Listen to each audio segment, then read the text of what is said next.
saya Thalia Arum Kurniawati, mahasiswi Universitas Di Kubang Semarang atau Unisbang, Prodi S1 Akuntansi dengan NIM 1905520137. Sebelum kita memulai materi yang ingin saya sampaikan, ingin saya bawakan, saya ingin memberitahu kalian bahwa saya berkuliah di Universitas Di Kubang Semarang, jurusan S1 Akuntansi.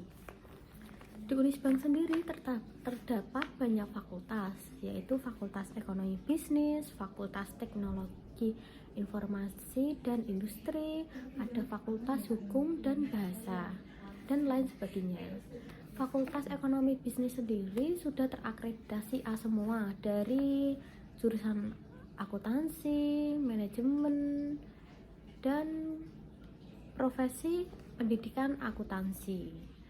Dan pastinya akreditasi A itu dosen yang mengajar di Universitas Di Kubang Semarang sudah berkompeten, sudah ahli di bidangnya masing-masing. Jadi nggak usah diraguin lagi ya teman-teman untuk akreditasi di Unisbang gitu.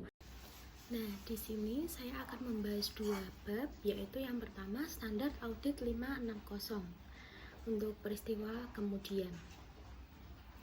Untuk ruang lingkupnya sendiri, yaitu standar audit atau SA ini berhubungan dengan tanggung jawab auditor berkaitan dengan peristiwa kemudian dalam suatu audit atas laporan keuangan. Yang selanjutnya yaitu peristiwa kemudian, laporan keuangan mungkin dipengaruhi oleh peristiwa tertentu yang terjadi setelah tanggal laporan keuangan. Banyak kerangka pelaporan keuangan secara khusus merujuk pada peristiwa tersebut. Kerangka pelaporan keuangan tersebut biasanya mengidentifikasi dua jenis peristiwa. Yang pertama yaitu ada peristiwa yang menyediakan bukti tentang kondisi yang ada pada tanggal laporan keuangan. Untuk yang kedua yaitu peristiwa yang menyediakan bukti tentang kondisi yang terjadi setelah tanggal laporan keuangan. Dalam standar audit 700 menjelaskan bahwa tanggal laporan auditor menginformasikan kepada pembaca bahwa auditor telah mempertimbangkan pengaruh atas peristiwa dan transaksi yang diketahui oleh auditor dan yang terjadi sampai pada tanggal tersebut. Untuk pembahasan selanjutnya yaitu ada tanggal efektif dalam standar audit 560. Dalam standar audit ini berlaku efektif untuk audit atas laporan keuangan untuk periode yang dimulai pada atau setelah tanggal 1 Januari 2013 atau untuk emiten atau 1 Januari 2014 untuk entitas lain emiten. Penerapan dini dianjurkan untuk entitas lain emiten. Nah, untuk yang selanjutnya yaitu saya akan menjelaskan mengenai tujuan peristiwa kemudian itu sendiri. Untuk yang pertama yaitu memperoleh bukti audit yang cukup dan tepat tentang apakah peristiwa yang terjadi antara tanggal laporan keuangan dan tanggal laporan auditor yang mengharuskan penyesuaian atau pengungkapan dalam laporan keuangan secara telah digambarkan dalam laporan keuangan tersebut sesuai dengan kerangka pelaporan keuangan yang berlaku. Untuk yang kedua yaitu merespon secara tepat fakta yang diketahui oleh auditor setelah tanggal laporan auditor, yang mana jika diketahui oleh auditor pada tanggal tersebut kemungkinan menyebabkan auditor mengubah laporan auditnya.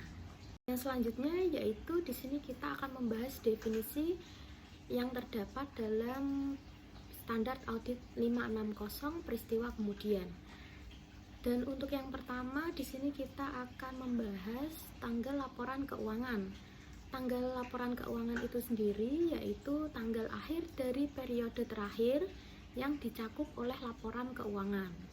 Untuk yang kedua yaitu tanggal pengesahan laporan keuangan, yaitu tanggal yang pada saat itu semua laporan yang membentuk laporan keuangan termasuk catatan atas laporan keuangan yang bersangkutan telah disusun dan pihak yang berwenang telah menyatakan tanggung jawab atas laporan keuangan tersebut. Untuk yang ketiga yaitu tanggal laporan auditor, yaitu tanggal yang dicantumkan oleh auditor dalam laporannya atas laporan keuangan berdasarkan standar audit 700. Untuk yang keempat yaitu tanggal diterbitkannya laporan keuangan. Pengertiannya yaitu tanggal tersedianya laporan auditor dan laporan keuangan auditan bagi pihak ketiga. Untuk yang kelima yaitu peristiwa kemudian itu sendiri, yaitu peristiwa yang terjadi di antara tanggal laporan keuangan dan tanggal laporan auditor dan fakta yang diketahui oleh auditor setelah tanggal laporan auditor. Setelah kita membahas mengenai definisi yang terdapat dalam standar audit 560, yaitu di sini kita akan mempelajari tentang ketentuan yang terdapat dalam standar audit 560 peristiwa kemudian. Untuk yang pertama ketentuannya yaitu peristiwa yang terjadi antara tanggal laporan keuangan dan tanggal laporan auditor. Auditor harus melakukan prosedur audit yang direncanakan untuk memperoleh bukti audit yang cukup dan tepat, bahwa seluruh peristiwa yang terjadi antara tanggal laporan keuangan dengan tanggal laporan auditor yang mengharuskan penyesuaian atau pengungkapan dalam laporan keuangan telah diidentifikasi. Auditor itu sendiri harus melakukan prosedur yang diisyaratkan oleh paragraf 6, sehingga prosedur tersebut mencakup periode dari tanggal laporan keuangan sampai ke tanggal laporan auditor atau periode terdekat yang dapat tercapai. Dan auditor harus mempertimbangkan penilaian risiko auditor dalam menetapkan sifat dan luas prosedur audit yang harus mencakup hal-hal sebagai berikut. Untuk yang pertama yaitu memperoleh suatu pemahaman tentang prosedur yang telah ditetapkan oleh manajemen untuk memastikan bahwa peristiwa kemudian teridentifikasi. Untuk yang kedua yaitu meminta keterangan dari manajemen dan jika relevan pihak yang bertanggung jawab atas tata kelola tentang peristiwa kemudian yang telah terjadi yang mungkin mempengaruhi laporan keuangan. Untuk yang ketiga yaitu membaca risalah rapat ketika ada tentang pemilik, manajemen, dan pihak yang bertanggung jawab atas tata kelola entitas. Yang rapat tersebut diadakan setelah tanggal laporan keuangan dan meminta keterangan tentang hal-hal yang dibahas dalam rapat tersebut yang risalah hasil rapatnya belum tersedia. Dan untuk yang keempat yaitu membaca laporan keuangan interim terakhir entitas jika ada. Pembahasan yang selanjutnya yaitu dalam ketentuan standar audit 560 terdapat representasi tertulis. Auditor harus menerima kepada manajemen dan jika relevan, pihak yang bertanggung jawab atas tata kelola untuk memberikan suatu representasi tertulis berdasarkan SA 580 yang menyatakan bahwa seluruh peristiwa yang terjadi setelah tanggal laporan keuangan dan memerlukan penyesuaian atau pengungkapan sesuai dengan kerangka pelaporan keuangan yang berlaku telah disesuaikan atau diungkapkan. Untuk yang kedua, ketentuannya yaitu fakta yang diketahui oleh auditor setelah tanggal laporan auditor namun sebelum tanggal laporan keuangan diterbitkan. Suatu fakta ditemukan oleh auditor yang mungkin menyebabkan auditor mengubah laporan auditnya jika fakta tersebut telah diketahui oleh auditor pada tanggal laporan auditor, maka yang dilakukan auditor harus untuk yang pertama yaitu membahas hal tersebut dengan manajemen dan jika relevan dengan pihak yang bertanggung jawab atas tata kelola. Untuk yang kedua, yaitu menentukan apakah laporan keuangan tersebut memerlukan perubahan, dan jika demikian, meminta keterangan bagaimana manajemen akan melakukan hal tersebut dalam laporan keuangan. Selanjutnya yaitu bagaimana jika manajemen mengubah laporan keuangan dan hal apa yang harus dilakukan auditor. Untuk yang pertama yaitu melaksanakan prosedur audit yang diperlukan dalam kondisi atas perubahan tersebut. Untuk yang kedua yaitu kecuali jika kondisi yang tertera dalam paragraf 12 terjadi, yang mencakup yaitu yang pertama memperluas prosedur audit yang disebutkan dalam paragraf 6 dan 7 sampai pada tanggal laporan auditor baru. Dan yang kedua yaitu menyediakan suatu laporan auditor baru atas laporan keuangan yang telah diubah. Laporan auditor yang baru tidak dapat diberi tanggal lebih awal daripada tanggal persetujuan atas perubahan laporan keuangan. Dan bila mana peraturan perundang-undangan dan kerangka pelaporan keuangan tidak melarang manajemen untuk membatasi perubahan atas laporan keuangan yang disebabkan oleh pengaruh peristiwa kemudian atau peristiwa yang menyebabkan perubahan, dan pihak yang bertanggung jawab untuk menyetujui laporan keuangan tidak dilarang untuk membatasi persetujuan terhadap perubahan yang bersangkutan. Maka auditor diizinkan untuk membatasi prosedur audit atas peristiwa kemudian yang diisyaratkan pada paragraf 11 berkaitan dengan perubahan tersebut. Dalam kasus seperti ini, auditor yang harus dilakukan auditor dalam kasus ini yaitu yang pertama yaitu mengubah laporan auditor dengan memasukkan suatu tanggal tambahan yang dibatasi sampai dengan perubahan tersebut. Yang kedua yaitu menyajikan suatu laporan auditor baru atau laporan auditor yang diubah yang meliputi suatu pernyataan dalam suatu paragraf penekanan suatu hal atau paragraf hal lain yang menyampaikan bahwa prosedur audit atas peristiwa kemudian hanya terbatas untuk perubahan pada laporan keuangan, seperti yang dijelaskan dalam catatan atas laporan keuangan yang relevan. Nah, untuk slide selanjutnya yaitu fakta yang diketahui oleh auditor setelah laporan keuangan diterbitkan. Setelah laporan keuangan diterbitkan, auditor tidak memiliki kewajiban untuk melakukan prosedur audit atas laporan keuangan tersebut. Namun, jika setelah laporan keuangan diterbitkan, suatu fakta diketahui oleh auditor, yang jika fakta tersebut diketahui oleh auditor pada tanggal laporan auditor, mungkin dapat menyebabkan auditor mengubah laporan auditnya. Maka auditor harus untuk yang pertama yaitu membahas hal tersebut dengan manajemen dan jika relevan dengan pihak yang bertanggung jawab atas tata kelola. Untuk yang kedua yaitu menentukan apakah laporan keuangan memerlukan perubahan, dan jika demikian meminta keterangan bagaimana manajemen bermaksud untuk menyelesaikan hal tersebut dalam laporan keuangan. Untuk yang selanjutnya yaitu bagaimana jika manajemen mengubah laporan keuangan dan hal apa yang harus dilakukan auditor. Untuk yang pertama yaitu melaksanakan prosedur audit yang diperlukan dalam kondisi atas perubahan tersebut.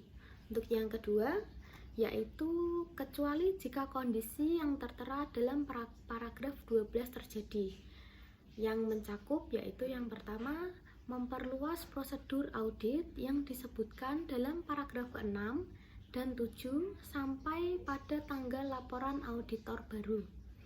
Dan yang kedua yaitu menyediakan suatu laporan auditor baru atas laporan keuangan yang telah diubah.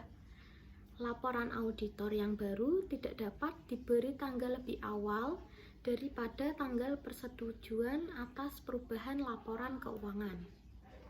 Auditor sendiri harus memasukkan dalam laporan auditor baru atau yang diubah suatu paragraf penekanan atas suatu hal atau paragraf hal-hal lain dengan berpedoman pada suatu catatan atas laporan keuangan yang lebih intensif membahas alasan perubahan atas laporan keuangan yang diterbitkan sebelumnya dan laporan yang diserahkan sebelumnya oleh auditor.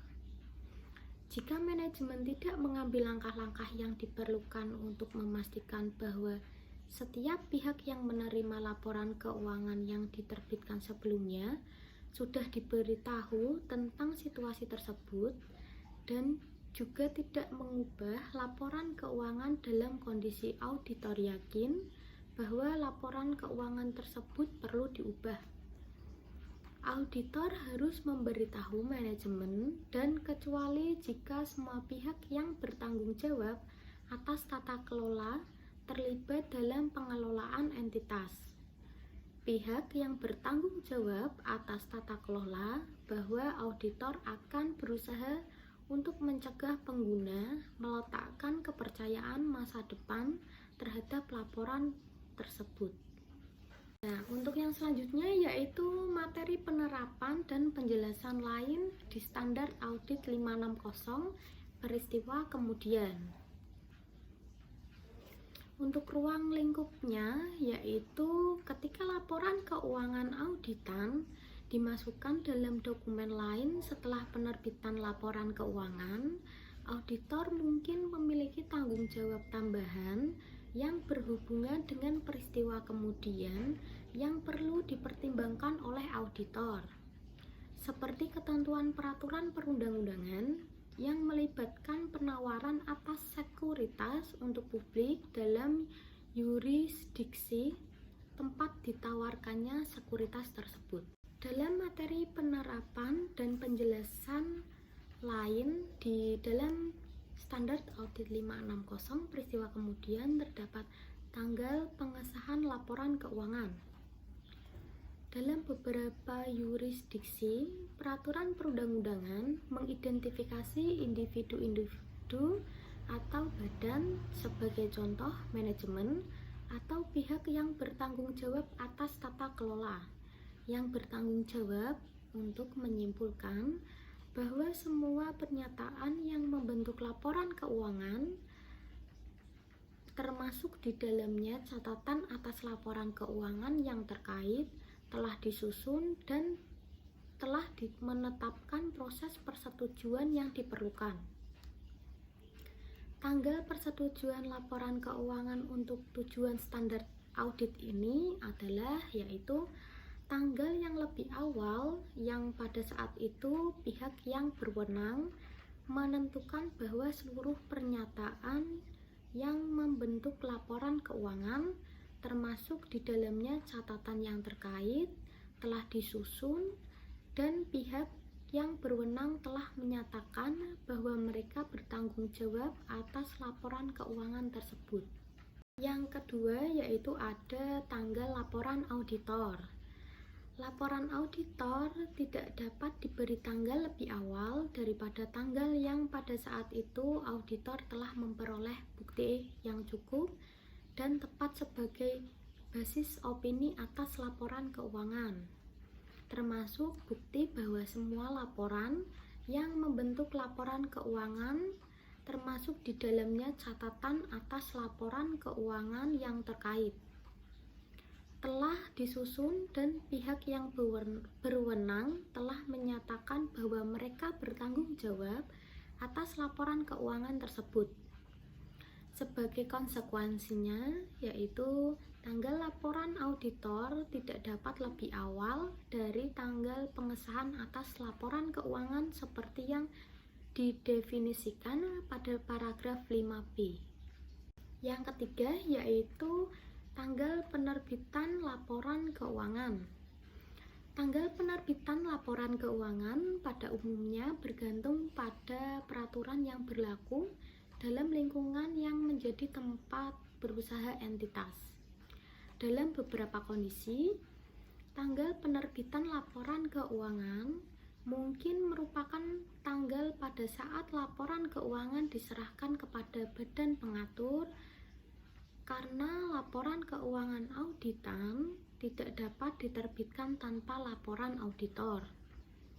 Tanggal penerbitan laporan keuangan auditan tidak seharusnya hanya pada atau setelah tanggal laporan auditor, tetapi juga harus pada atau setelah laporan auditor tersebut diserahkan kepada entitas. Yang keempat yaitu mengenai pertimbangan spesifik atas entitas sektor publik. Dalam kasus sektor publik, tanggal penerbitan laporan keuangan mungkin sama dengan tanggal laporan keuangan auditan, dan laporan auditor atas laporan keuangan tersebut disajikan ke badan pembuat undang-undang atau dengan cara lain diumumkan kepada publik. Slide yang selanjutnya yaitu membahas mengenai peristiwa yang terjadi antara tanggal laporan keuangan dan tanggal laporan auditor. Tergantung pada penilaian risiko oleh auditor, proses audit yang diisyaratkan dalam paragraf 6 mungkin mencakup prosedur yang diperlukan untuk memperoleh bukti audit yang cukup dan tepat, meliputi penelaahan atau pengujian atas catatan akuntansi atau transaksi yang terjadi antara tanggal laporan keuangan dan tanggal laporan auditor. Pada paragraf 7 menjelaskan prosedur audit tertentu dalam konteks bahwa auditor diisyaratkan untuk melakukan prosedur menurut paragraf 6. Namun, prosedur peristiwa kemudian yang dilakukan oleh auditor mungkin tergantung pada informasi yang tersedia, dan khususnya seberapa luas catatan akuntansi telah disiapkan sejak tanggal laporan keuangan jika catatan akuntansi bukan yang terkini. Dan oleh karena itu tidak terdapat laporan keuangan interim atau baik untuk tujuan internal maupun eksternal yang disiapkan atau risalah rapat manajemen atau pihak yang bertanggung jawab atas tata kelola belum dibuat. Prosedur audit yang relevan mungkin menggunakan inspeksi atas buku dan catatan yang tersedia, termasuk rekening koran bank. Nah, sebagai tambahan, terdapat prosedur audit yang diisyaratkan oleh paragraf 7. Auditor dapat mempertimbangkan hal-hal berikut sebagai langkah yang diperlukan dan tepat untuk yang pertama yaitu membaca budget perusahaan terakhir yang tersedia, perakiraan arus kas, dan laporan manajemen lain yang terkait untuk periode setelah tanggal laporan keuangan. Untuk yang kedua yaitu meminta keterangan atau memperluas permintaan keterangan sebelumnya yang dilakukan secara tertulis maupun lisan kepada penasihat hukum entitas tentang proses litigasi dan klaim, atau mempertimbangkan apakah representasi tertulis yang mencakup peristiwa kemudian tertentu mungkin diperlukan untuk mendukung bukti audit yang lain, dan dengan demikian dapat diperoleh bukti audit yang cukup dan tepat. Untuk slide selanjutnya yaitu auditor dapat meminta keterangan tentang status terkini unsur-unsur yang dipertanggungjawabkan atas basis data awal atau tidak bersifat konklusif, dan meminta keterangan khusus tentang hal-hal sebagai berikut. Hal yang pertama yaitu apakah komitmen baru, penarikan utang, atau jaminan telah terjadi. Untuk yang kedua, apakah penjualan atau akuisisi aset telah terjadi atau direncanakan. Untuk yang ketiga, yaitu apakah telah terjadi peningkatan modal atau penerbitan instrumen utang seperti penerbitan saham atau surat utang baru atau suatu perjanjian untuk penggabungan atau likuidasi telah dilakukan atau direncanakan. Untuk yang keempat, yaitu apakah aset telah dialokasikan oleh pemerintah atau dimusnahkan, sebagai contoh oleh kebakaran atau banjir. Untuk yang kelima, yaitu apakah terdapat perkembangan yang berhubungan dengan kontingensi. Untuk yang keenam, yaitu apakah penyesuaian akuntansi yang tidak lazim telah dibuat atau dipertimbangkan secara mendalam. Untuk yang ketujuh, yaitu apakah suatu peristiwa terjadi atau mungkin akan terjadi yang akan menimbulkan pertanyaan tentang ketepatan kebijakan akuntansi yang digunakan dalam laporan keuangan. Untuk yang ke-8, yaitu apakah ada peristiwa yang terjadi yang relevan untuk pengukuran estimasi atau provisi yang dibuat dalam laporan keuangan. Untuk yang terakhir, yaitu apakah peristiwa yang telah terjadi yang relevan untuk pemulihan kembali aset. Untuk slide selanjutnya, yaitu membaca risalah rapat. Terdapat pertimbangan spesifik atas entitas sektor publik. Dalam sektor publik, auditor dapat membaca catatan ofisial atau tindakan yang relevan dengan badan legislatif dan meminta keterangan tentang hal-hal yang berkaitan dengan tindakan tersebut, di mana catatan ofisial belum tersedia. Pembahasan yang selanjutnya mengenai fakta yang diketahui oleh auditor setelah tanggal laporan auditor namun sebelum tanggal laporan keuangan diterbitkan. Untuk yang pertama, yaitu ada tanggung jawab manajemen terhadap auditor. Seperti yang dijelaskan dalam Standar Audit 210, syarat dalam perikatan audit mencakup persetujuan manajemen untuk memberitahu auditor atas fakta-fakta yang mungkin mempengaruhi laporan keuangan, yang mungkin diketahui oleh manajemen selama periode dari tanggal laporan auditor sampai dengan tanggal laporan keuangan diterbitkan. Untuk yang kedua, yaitu ada penggunaan tanggal ganda. Dalam kondisi yang dijelaskan dalam paragraf A12A, auditor mengubah laporan auditor untuk memasukkan tanggal tambahan yang dibatasi untuk perubahan tersebut. Tanggal laporan auditor atas laporan keuangan sebelum perubahan kemudian oleh manajemen tetap tidak berubah karena tanggal ini menginformasikan pembaca tentang kapan pekerjaan audit atas laporan keuangan tersebut diselesaikan. Namun, suatu tanggal tambahan dimasukkan dalam laporan auditor untuk menginformasikan kepada pengguna bahwa prosedur audit setelah tanggal tersebut terbatas pada perubahan kemudian atas laporan keuangan. Yang ketiga, yaitu tidak ada perubahan atas laporan keuangan oleh manajemen. Dalam beberapa yurisdiksi, manajemen mungkin tidak diisyaratkan oleh peraturan perundang-undangan atau oleh kerangka laporan keuangan untuk menerbitkan laporan keuangan yang telah diubah. Hal ini sering terjadi ketika penerbitan laporan keuangan untuk periode berikutnya makin dekat sepanjang pengungkapan yang telah dibuat dalam laporan tersebut. Untuk yang keempat, yaitu pertimbangan spesifik atas entitas sektor publik.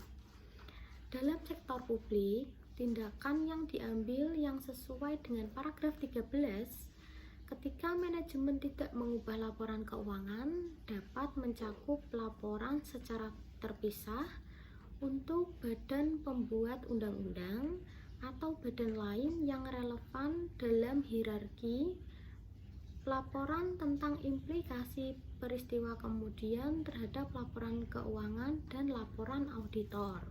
Yang kelima yaitu tindakan auditor dalam mencari cara untuk mencegah pengguna mempercayai laporan auditor.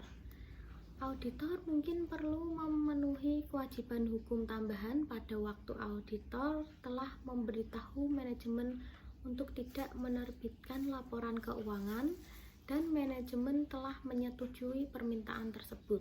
Jika manajemen telah menerbitkan laporan keuangan, walaupun ada pemberitahuan dari auditor untuk tidak menerbitkan laporan keuangan kepada pihak ketiga, tindakan auditor untuk mencegah pengguna mempercayai laporan auditor atas laporan keuangan tergantung pada hak dan kewajiban hukum auditor. Sebagai konsekuensinya, auditor mungkin mempertimbangkan adalah tepat untuk mencari advis hukum. Untuk yang slide selanjutnya, yaitu di sini kita akan membahas fakta yang diketahui oleh auditor setelah laporan keuangan diterbitkan. Yang pertama yaitu tidak ada perubahan atas laporan keuangan oleh manajemen. Yang pertama yaitu pertimbangan spesifik atas entitas sektor publik. Dalam beberapa yurisdiksi, entitas dalam sektor publik mungkin dilarang oleh peraturan perundang-undangan untuk menerbitkan laporan keuangan yang sudah diubah.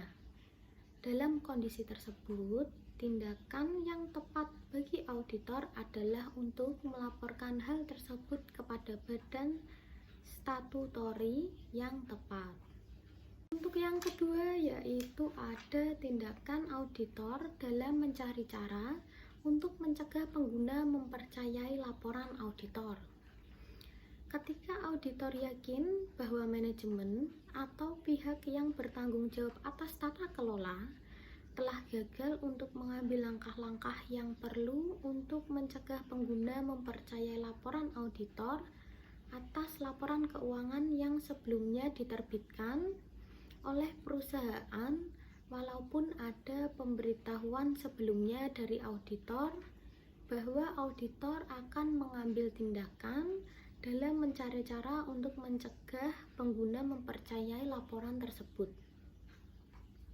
Tindakan auditor tergantung pada hak dan kewajiban hukum auditor. Sebagai konsekuensinya, auditor mungkin mempertimbangkan adalah hal yang tepat untuk mencari advis hukum.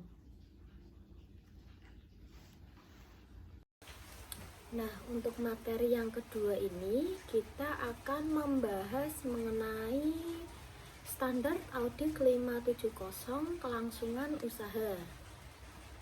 Dalam standar audit 570 dalam kelangsungan usaha, kita akan mempelajari mengenai ruang lingkup, asumsi kelangsungan usaha, tujuan auditor, pengevaluasian, dan penilaian manajemen. Untuk lebih lengkapnya, mari kita bahas mengenai standar audit 570 berikut. Untuk ruang lingkup standar audit 570 itu sendiri yaitu standar audit atau SA. Ini mengatur tanggung jawab auditor dalam audit atas laporan keuangan yang berkaitan dengan penggunaan asumsi kelangsungan usaha oleh manajemen dalam penyusunan laporan keuangan. Slide yang selanjutnya yaitu membahas mengenai asumsi kelangsungan usaha. Berdasarkan asumsi kelangsungan usaha, suatu entitas dipandang bertahan dalam bisnis untuk masa depan yang dapat diprediksi. Laporan keuangan bertujuan umum disusun atas suatu basis kelangsungan usaha, kecuali manajemen bermaksud untuk melikuidasi entitas atau menghentikan operasinya atau tidak memiliki alternatif yang realistis selain melakukan tindakan tersebut di atas. Laporan keuangan bertujuan khusus yang dapat atau belum tentu disusun sesuai dengan suatu kerangka pelaporan keuangan yang relevan dengan basis kelangsungan usaha, atau sebagai contoh, basis kelangsungan usaha tidak relevan untuk beberapa laporan keuangan yang disusun berdasarkan suatu basis pajak dalam yurisdiksi tertentu. Ketika penggunaan asumsi kelangsungan usaha tidak tepat, aset dan liabilitas dicatat atas dasar entitas akan mampu untuk merealisasikan asetnya dan melunasi liabilitasnya dalam kegiatan normal biasanya. Yang selanjutnya yaitu mengenai tanggung jawab penilaian atas kemampuan entitas untuk mempertahankan kelangsungan usahanya. Beberapa kerangka pelaporan keuangan mengandung suatu ketentuan eksplisit bagi manajemen untuk membuat suatu penilaian spesifik atas kemampuan entitas untuk mempertahankan kelangsungan usahanya, serta standar tentang hal-hal yang dipertimbangkan dan pengungkapan yang akan dibuat dalam hubungannya dengan kelangsungan usaha. Ketentuan detail tentang tanggung jawab manajemen untuk menilai kemampuan entitas dalam mempertahankan kelangsungan usahanya dan pengungkapan yang terkait dalam laporan keuangan juga dapat ditetapkan dalam peraturan perundang-undangan. Dalam kerangka pelaporan keuangan lain, kemungkinan tidak terdapat ketentuan eksplisit bagi manajemen untuk membuat suatu penilaian spesifik tentang kemampuan entitas dalam mempertahankan kelangsungan usahanya. Penilaian manajemen atas kemampuan entitas untuk mempertahankan kelangsungan usahanya melibatkan suatu pertimbangan pada suatu waktu tertentu tentang hasil peristiwa atau kondisi masa depan yang tidak pasti secara inheren. Nah, untuk yang slide selanjutnya yaitu pembahasan mengenai faktor-faktor berikut adalah relevan dengan pertimbangan tersebut, yaitu yang pertama ada tingkat ketidakpastian yang berkaitan dengan hasil suatu peristiwa atau kondisi meningkatkan secara signifikan hasil yang terjadi. Untuk alasan tersebut, kebanyakan kerangka pelaporan keuangan yang mencantumkan secara eksplisit adanya keharusan suatu penilaian oleh manajemen menyebutkan periode kapan manajemen diharuskan untuk mempertimbangkan seluruh informasi yang tersedia. Untuk yang kedua yaitu ukuran dan kompleksitas entitas, sifat dan kondisi bisnisnya, serta tingkat keterpengaruhannya oleh faktor eksternal mempengaruhi pertimbangan tentang hasil peristiwa atau kondisi. Untuk yang ketiga yaitu mengenai setiap pertimbangan tentang masa depan didasarkan atas informasi yang tersedia ketika pertimbangan menghasilkan keluaran yang tidak konsisten dengan pertimbangan yang wajar ketika pertimbangan tersebut. Pada slide yang selanjutnya yaitu terdapat tanggung jawab auditor. Tanggung jawab auditor adalah untuk memperoleh bukti audit yang cukup dan tepat tentang ketepatan penggunaan asumsi kelangsungan usaha oleh manajemen dalam penyusunan dan penyajian laporan keuangan, dan untuk menyimpulkan apakah terdapat suatu ketidakpastian material tentang kemampuan untuk mempertahankan kelangsungan usahanya. Tanggung jawab ini ada bahkan ketika kerangka laporan keuangan tidak mencantumkan secara eksplisit adanya keharusan bagi manajemen untuk membuat suatu penilaian spesifik atas kemampuan entitas dalam mempertahankan kelangsungan usahanya. Seperti yang dijelaskan dalam standar audit 200, pengaruh potensial dari keterbatasan inheren atas kemampuan auditor untuk mendeteksi kesalahan penyajian material adalah lebih besar untuk peristiwa atau kondisi di masa depan yang dapat menyebabkan suatu entitas untuk berhenti mempertahankan kelangsungan usahanya. Dalam standar audit 570, tujuan auditor yaitu yang pertama untuk memperoleh bukti audit yang cukup dan tepat tentang ketepatan penggunaan asumsi kelangsungan usaha oleh manajemen dalam penyusunan laporan keuangan. Yang kedua yaitu untuk menyimpulkan berdasarkan bukti audit yang diperoleh apakah terdapat suatu ketidakpastian material yang terkait dengan peristiwa atau kondisi yang dapat menyebabkan keraguan signifikan atas kemampuan entitas untuk mempertahankan kelangsungan usahanya. Yang ketiga yaitu untuk menentukan dampak terhadap laporan auditor. Selanjutnya yaitu mengenai prosedur penilaian risiko dan aktivitas terkait dalam standar audit 570. Ketika melakukan prosedur penilaian risiko seperti yang diharuskan oleh standar audit 315, auditor harus mempertimbangkan apakah terdapat peristiwa atau kondisi yang dapat menyebabkan keraguan signifikan atas kemampuan entitas untuk mempertahankan kelangsungan usahanya. Dalam melakukan hal tersebut, auditor harus menentukan apakah manajemen telah melakukan suatu penilaian awal atas kemampuan entitas untuk mempertahankan kelangsungan usahanya.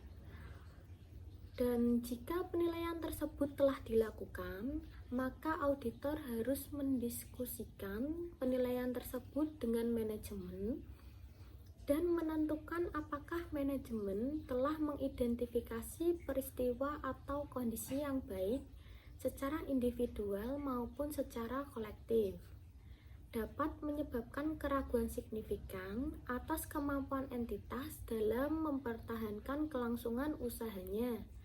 Dan jika demikian, rencana manajemen untuk menghadapinya atau jika penilaian tersebut belum dilakukan, maka auditor harus mendiskusikan dengan manajemen basis penggunaan asumsi kelangsungan usaha yang dimaksudkan dan meminta keterangan kepada manajemen atas apakah terdapat peristiwa atau kondisi yang baik secara individual atau kolektif dapat menyebabkan keraguan signifikan atau kemampuan entitas untuk mempertahankan kelangsungan usahanya. Pengevaluasian atas penilaian manajemen. Auditor harus mengevaluasi penilaian manajemen atas kemampuan entitas untuk mempertahankan kelangsungan usahanya. Dalam mengevaluasi penilaian manajemen atas kemampuan entitas untuk mempertahankan kelangsungan usahanya, auditor harus mencakup periode yang sama seperti yang digunakan oleh manajemen untuk membuat penilaiannya seperti yang diisyaratkan oleh kerangka laporan keuangan yang berlaku atau oleh peraturan perundang-undangan. Dan jika periode yang dicakup merupakan suatu periode yang lebih lama, jika pengendalian manajemen atas kemampuan entitas untuk mempertahankan kelangsungan usahanya mencakup suatu periode yang kurang dari 12 bulan dari tanggal laporan keuangan, sebagaimana yang didefinisikan dalam standar audit 560, maka auditor harus meminta manajemen untuk memperluas periode penilaiannya menjadi sekurang-kurangnya 12 bulan dari tanggal tersebut. Dalam mengevaluasi penilaian manajemen, auditor harus mempertimbangkan apakah penilaian manajemen mencakup seluruh informasi relevan yang diketahui oleh auditor berdasarkan hasil audit yang dilakukannya. Untuk yang pertama yaitu ada periode setelah penilaian manajemen.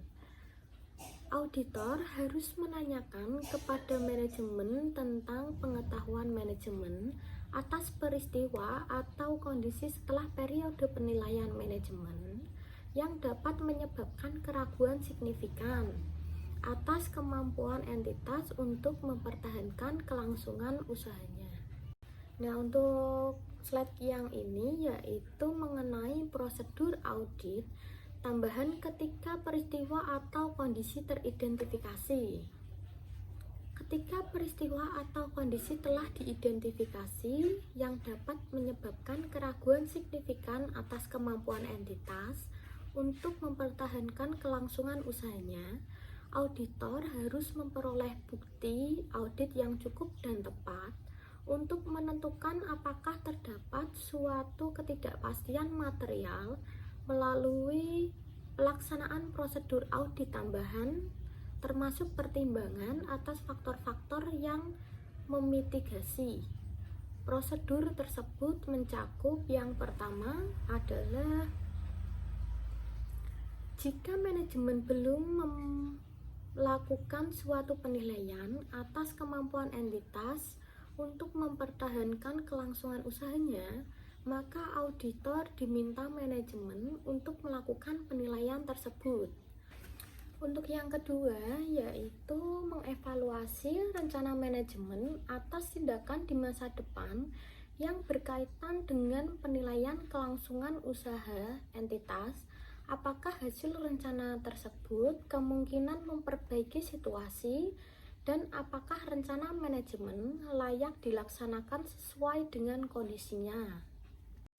Yang ketiga, yaitu jika entitas telah membuat suatu perakiraan arus kas dan analisis atas perakiraan tersebut merupakan suatu faktor yang signifikan dalam mempertimbangkan hasil masa depan dari peristiwa atau kondisi dalam mengevaluasi rencana manajemen atas tindakan di masa depan, maka yang harus dilakukan auditor yaitu yang pertama, mengevaluasi keandalan data yang melandasi penyusunan perakiraan tersebut.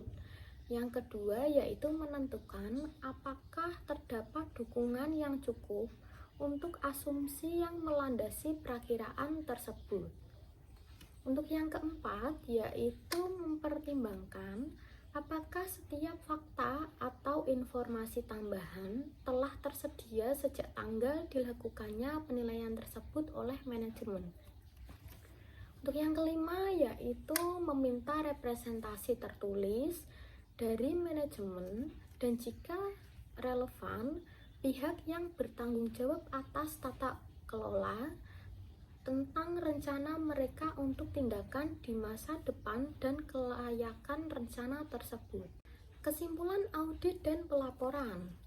Berdasarkan bukti audit yang diperoleh, auditor harus menyimpulkan apakah menurut pertimbangan auditor terdapat suatu ketidakpastian material yang terkait dengan peristiwa atau kondisi yang baik secara individual maupun kolektif dapat menyebabkan keraguan signifikan atas kemampuan entitas dalam mempertahankan kelangsungan usahanya.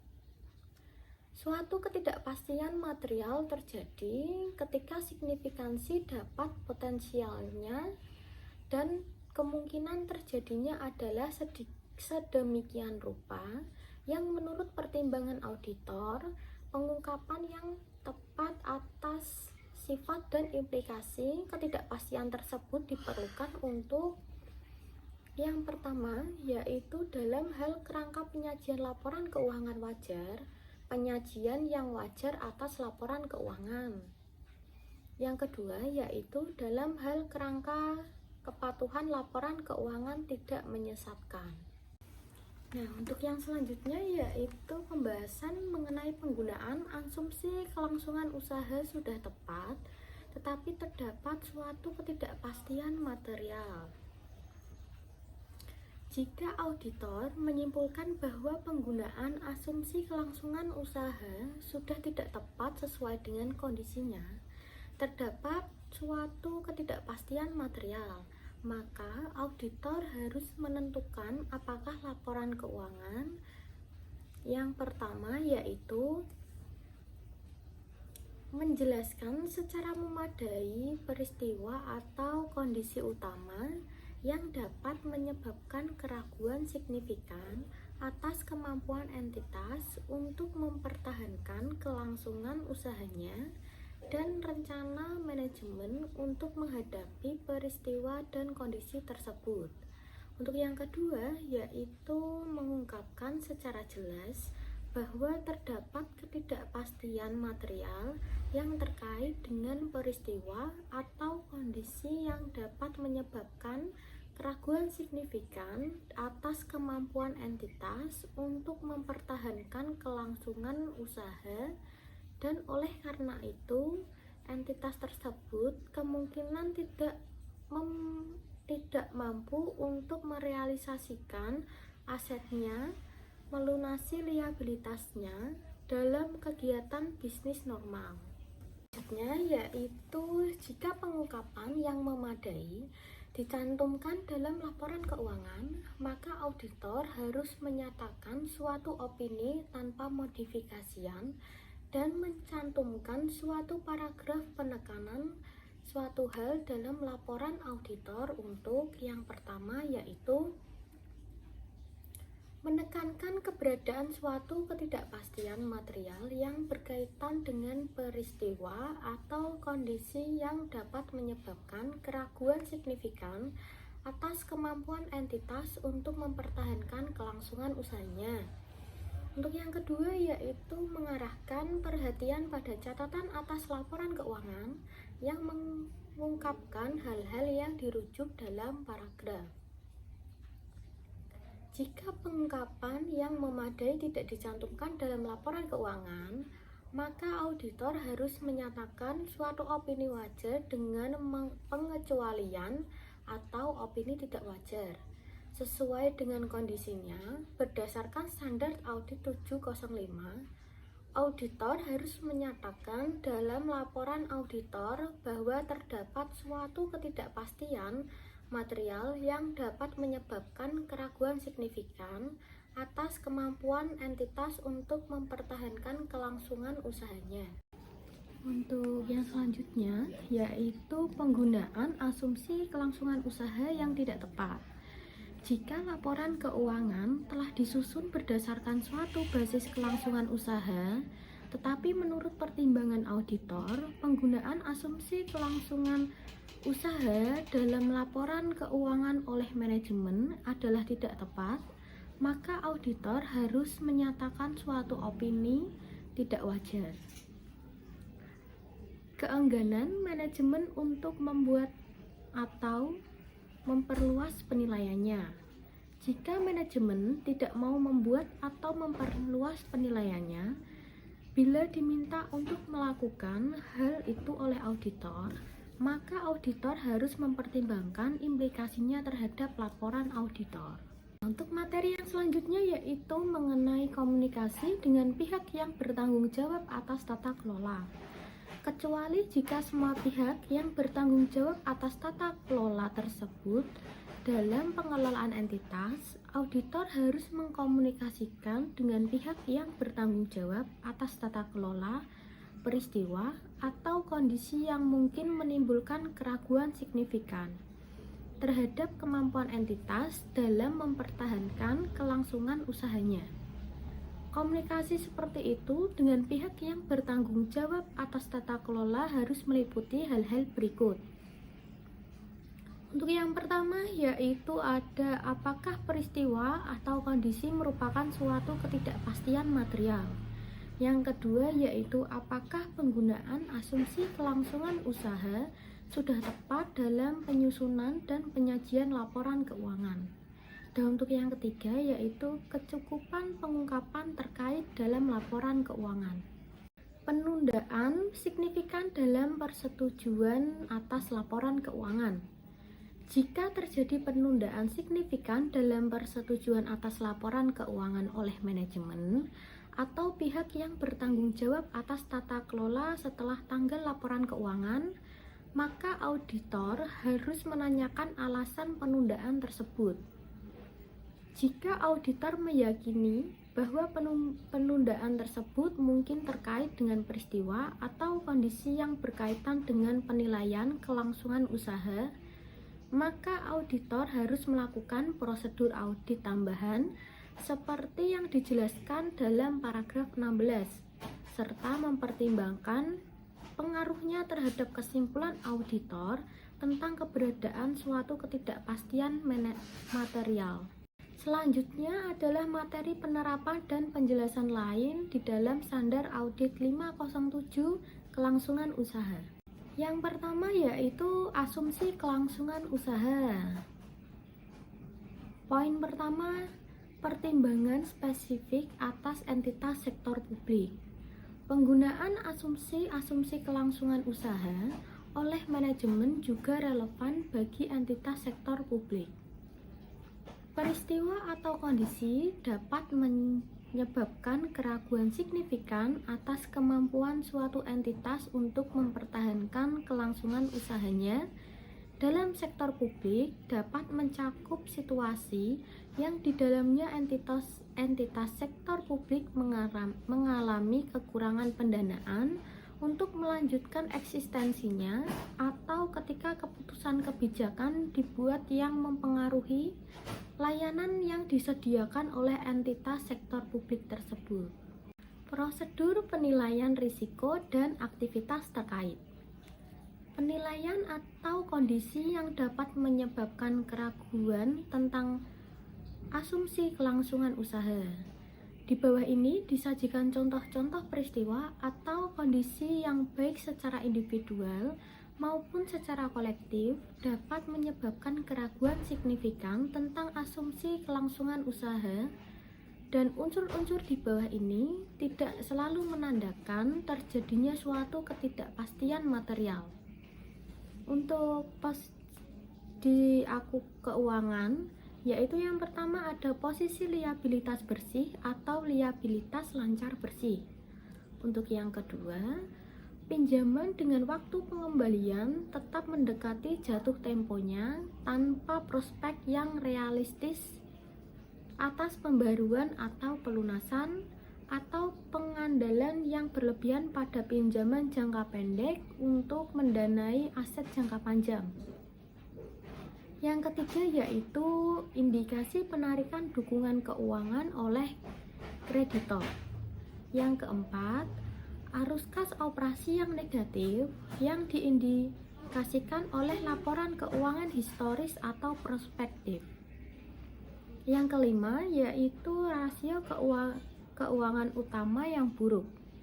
Yang keenam, kerugian operasi yang substansial atau penurunan signifikan dalam nilai aset yang digunakan untuk menghasilkan arus kas. Yang ketujuh yaitu dividen yang sudah lama terutang atau yang tidak berkelanjutan. Yang kedelapan, ketidakmampuan untuk melunasi kreditur pada tanggal jatuh tempo. Yang kesembilan yaitu ketidakmampuan untuk mematuhi persyaratan perjanjian pinjaman. Yang kesepuluh yaitu perubahan transaksi dengan pemasok, yaitu dari transaksi kredit menjadi transaksi tunai ketika pengiriman. Yang ke-11 yaitu ketidakmampuan untuk memperoleh pendanaan untuk pengembangan produk baru yang esensial atau investasi esensial lainnya. Sedangkan di bidang operasi yaitu yang pertama, intensi manajemen untuk melikuidasi entitas atau untuk menghentikan operasinya. Yang kedua yaitu hilangnya manajemen kunci tanpa penggantian. Yang ketiga, hilangnya suatu pasar utama, pelanggan utama, waralaba, lisensi, dan pemasok utama. Yang keempat yaitu kesulitan tenaga kerja. Yang kelima, kekurangan penyediaan barang atau bahan. Yang keenam, munculnya kompetitor yang sangat berhasil. Sedangkan di lain-lain yaitu terdapat yang pertama, ketidakpatuhan terhadap ketentuan permodalan atau ketentuan statutori lainnya. Perkara hukum yang dihadapi entitas yang jika berhasil dapat mengakibatkan tuntutan kepada entitas yang kemungkinan kecil dapat dipenuhi oleh entitas. Yang kedua, perubahan dalam peraturan perundang-undangan atau kebijakan pemerintah yang diperkirakan akan memberikan dampak buruk bagi entitas.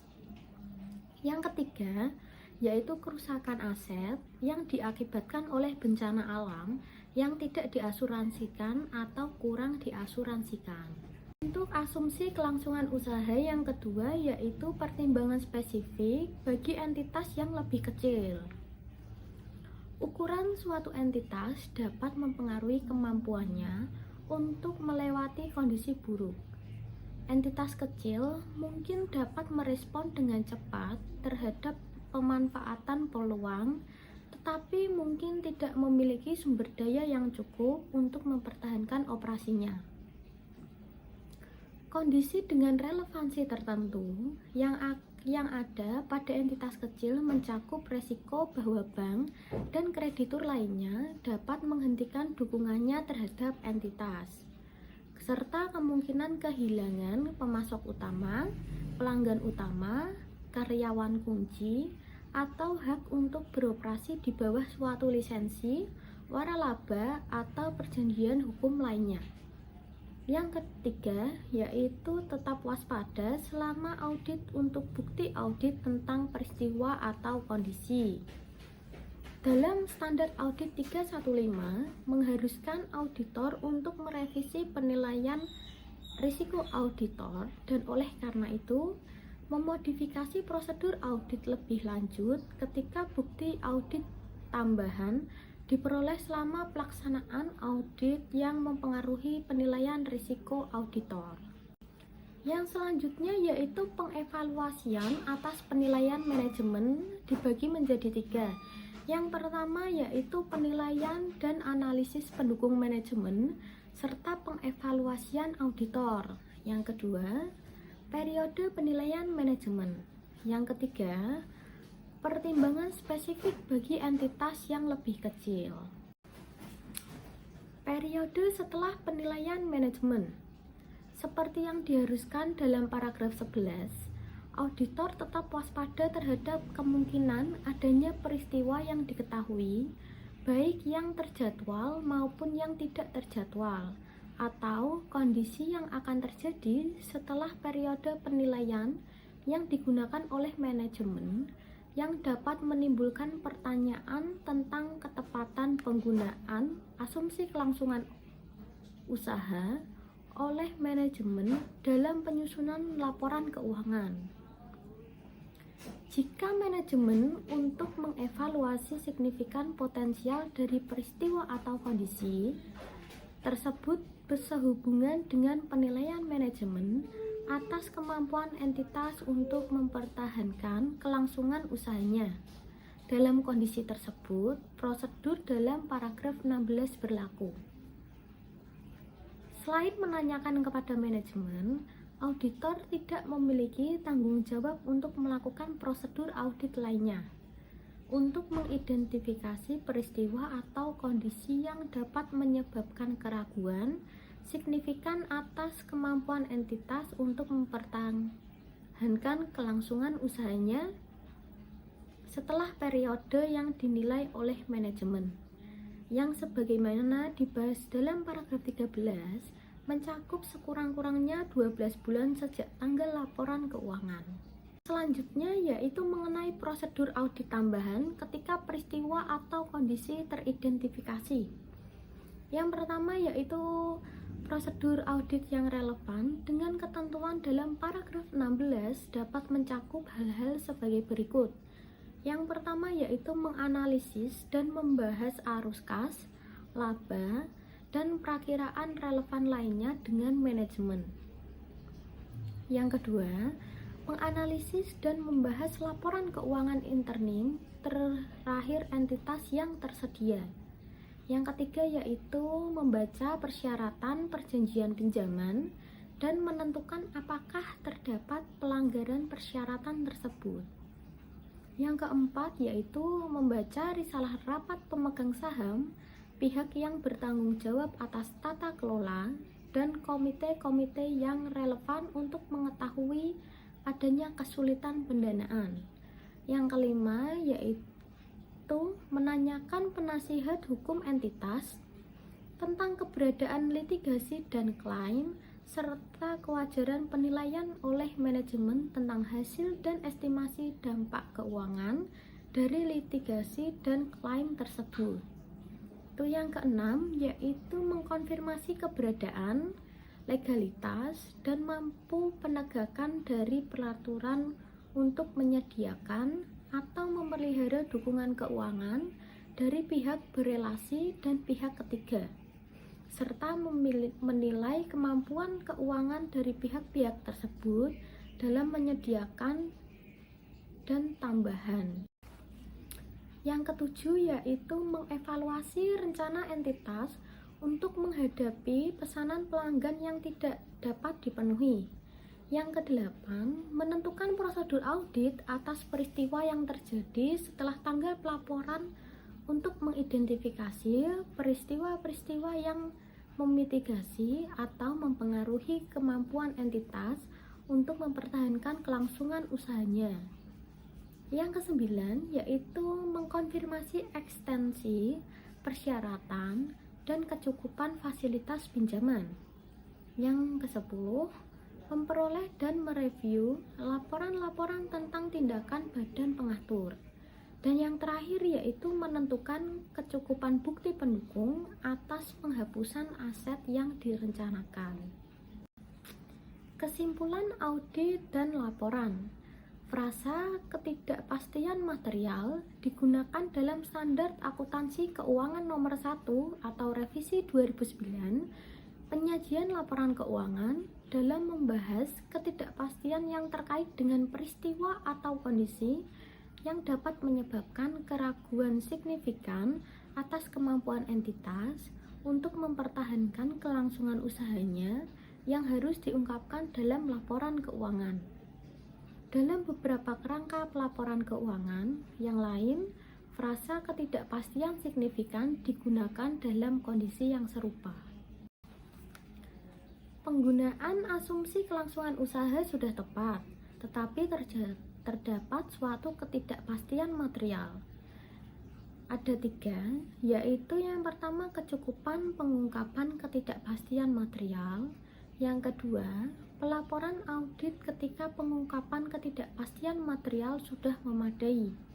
Yang ketiga yaitu pelaporan audit bila pengungkapan ketidakpastian material tidak memadai. Ada 2, yaitu basis untuk opini wajar dengan pengecualian. Yang kedua yaitu opini wajar dengan pengecualian. Penggunaan asumsi kelangsungan usaha yang tidak tepat. Jika laporan keuangan telah disusun dan menggunakan basis kelangsungan usaha, tetapi menurut pertimbangan auditor penggunaan asumsi kelangsungan usaha dalam laporan keuangan oleh manajemen tidak tepat, maka ketentuan dalam paragraf 21 berlaku bagi auditor untuk menyatakan suatu opini tidak wajar, tanpa memperhatikan apakah laporan keuangan mencantumkan atau tidak mencantumkan pengungkapan tentang ketidaktepatan penggunaan asumsi kelangsungan usaha oleh manajemen. Jika manajemen entitas diharuskan atau memilih untuk menyusun laporan keuangan ketika penggunaan asumsi kelangsungan usaha tidak tepat dengan kondisinya, maka laporan keuangan disusun dengan menggunakan suatu basis alternatif atau sebagai contoh basis likuidasi. Yang selanjutnya yaitu keengganan manajemen untuk membuat atau memperluas penilaiannya. Dalam kondisi tertentu, auditor dapat meyakini bahwa perlu meminta manajemen untuk membuat atau memperluas penilaiannya. Jika manajemen tidak bersedia untuk melakukan hal tersebut, maka auditor dapat menyatakan suatu opini wajar dengan pengecualian atau opini tidak menyatakan pendapat dalam laporan auditor. Karena tidak mungkin bagi auditor untuk memperoleh bukti audit yang cukup dan tepat, tentang penggunaan asumsi kelangsungan usaha dalam penyusunan laporan keuangan. Seperti bukti, audit tentang adanya rencana yang telah disiapkan oleh manajemen atau adanya faktor-faktor mitigasi lainnya. Sekian presentasi dari saya, Tali Arum Kurniawati. Bila mana terdapat kesalahan dalam penyampaian kata dan penyampaian materi, saya mohon maaf. Wassalamualaikum warahmatullahi wabarakatuh. Sampai jumpa di lain waktu. Terima kasih.